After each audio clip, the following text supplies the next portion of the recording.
ह्या अंकान फाटल्या वर्साच्या जैतिवंताच्या साहित्यावर बी कितलेशेच युवा तरणाट्यांक भुरग्यांक तांणी माचयेर हाडल्यार तांकां तांचे कलागुणांक वाव दिला अशा बापरीचे शेट देसाय हांचे पथरंग हें पुस्तक हांगा आमी लोकार्पण करतात.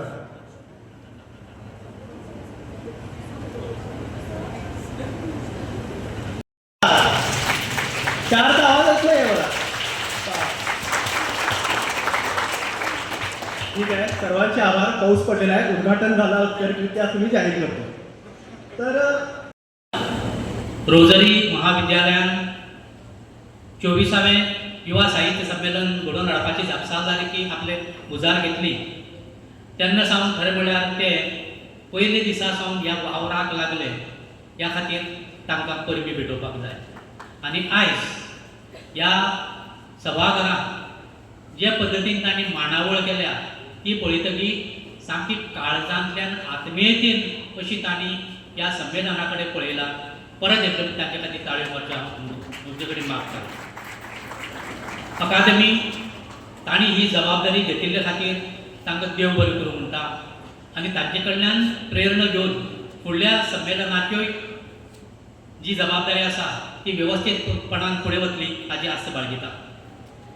1998 वर्सा पयलें युवा संमेलन जाल्लें तें धरून आज 24 वर्सां हुपून ह्या 24व्या म्हळ्यार रजत महोत्सव जावपाचो आसा अशा टप्प्याचेर आमी पावत आयल्यात.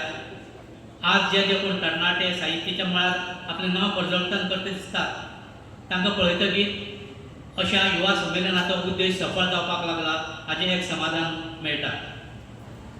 ह्या संमेलनाची सगळ्यात म्हत्वाची गजाल म्हणटे तरी वेगवेगळ्या साहित्य प्रकाराची जावपी कार्यशाळा, तांकां जाणकारां कडल्यान मेळपी मार्गदर्शन आनी तें मार्गदर्शन घेवन फुडाराक आपलें साहित्य बरें कशें रचचें हाचो एक मंत्र घेवन ते भायर सरतात आनी हेंच खरें युवा साहित्य संमेलनाचें उद्दिश्ट अशें आमच्यांनी म्हणूं येता. ह्या 24व्या संमेलनांत व्हडे संख्येन नवे बरोवपी आयल्यात. तांणी हे दोनूय दीस आपले साहित्य साधनेक पोशक अशे अनुभव हांगसरल्यान घेवन वचचे अशी अपेक्षा आसा. कोंकणीच्या वावरांत तरणाटी पिळगी मोठ्या नेटान वावुरतना दिसता. ही कोंकणी मायेच्या गिरेस्त फुडाराची सुलसिता आपल्या अभ्यासा वांगडाच जायते विद्यार्थी साहित्य मळाचें योगदान दिवन आपले मायभाशेची निरंतर सेवा करीत आसात. तांचे कडल्यान ती जायत रावची ही अपेक्षा. 2 दीस ह्या रोजरीच्या वाठारांत तुमी रावचे, नवी प्रेरणा घेवन हांगसरल्यान वचची इतलीच अपेक्षा आसा.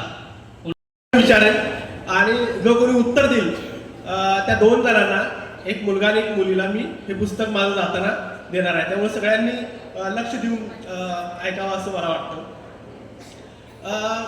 खरं तर कुठलीही भाषा असू दे ती जोपासण्यासाठी, ती वाढवण्यासाठी, त्यासाठी जे प्रयत्न करणारे गट आहेत, जे समूह आहेत, ज्या संस्था आहेत, त्यांना शक्य तितकं सहकार्य करणं, मदत करणं हे मला तरी खूप गरजेचं वाटतं. आणि त्याच गरजेपोटी किंवा तसं वाटल्यामुळंच इथे येण्यास मी तयार झालो. तुम्ही बोलवलं त्याबद्दल मी पुन्हा एकदा आभार मानतो. आपल्या सगळ्यांकडं मोबाईल आहे आणि फार मोह होतो आपल्या सगळ्यांना की सतत त्या मोबाईलमध्ये बघावं, कुठली नोटिफिकेशन आली बघावं, एखादं रील बघावं. आणि या मोहापासून मी स्वतःसुद्धा मुक्त नाही आहे. म्हणजे इतका माहितीचा भडीमार आपल्या सगळ्यांवर वेगवेगळ्या माध्यमातून होतोय. कारण प्रत्येकाकडं 1.5 GB डेटा आहे. प्रत्येकाला रील्समध्ये जवळपास 1-2-3 किलोमीटर तरी दररोज धावायचं आहे. एक रील झालं की दुसरं रील, दुसरं रील झालं की तिसरं रील. आणि इतक्या पद्धतीची माहिती, इतक्या पद्धतीची इन्फॉर्मेशन ज्याची कदाचित आपल्याला गरजच नाही आहे, त्या सगळ्यांचा भडीमार आपल्यावर व्हायला लागलेला आहे. आणि अनावश्यक माहितीचा भडीमार जेव्हा आपल्याला व्हायला लागतो तेव्हा त्यातलं नेमकं घ्यायचं आहे काय आणि काय टाळायचं आहे, किंवा ट्रेंडिंगमध्ये एखादी गोष्ट आहे म्हणजे ती महत्त्वाची आहे आणि तेच काहीतरी जगात सुरू आहे आणि त्यामुळंच जग कसं बदलणार आहे किंवा तेच किती महत्त्वाचं आहे आत्ताच्या क्षणाला, असं काहीच आपल्याला वाटतं. आणि एखाद्या नशा करणाऱ्या व्यक्तीला जसं 2 दिवसांसाठी एखादा विषय मिळतो आणि मग तो त्याच्यावर व्यक्त होत बसतो सोशल मीडियावर, मग ते झालं की परत 2 दिवसानंतर दुसरा विषय, परत तिसरा विषय. अशा पद्धतीनं आपण एक माहितीचा भडीमार आणि या सगळ्यात गुरफटलेलो गेलेलो आहे.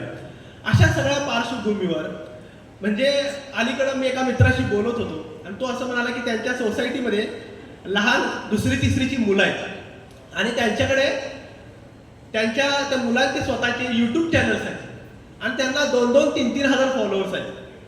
2रीच्या मुलाला यूट्यूबवर 2-2, 3-3 हजार फॉलोअर्स म्हणजे नेमकं हे फॉलो करतंय कोणी त्यांना?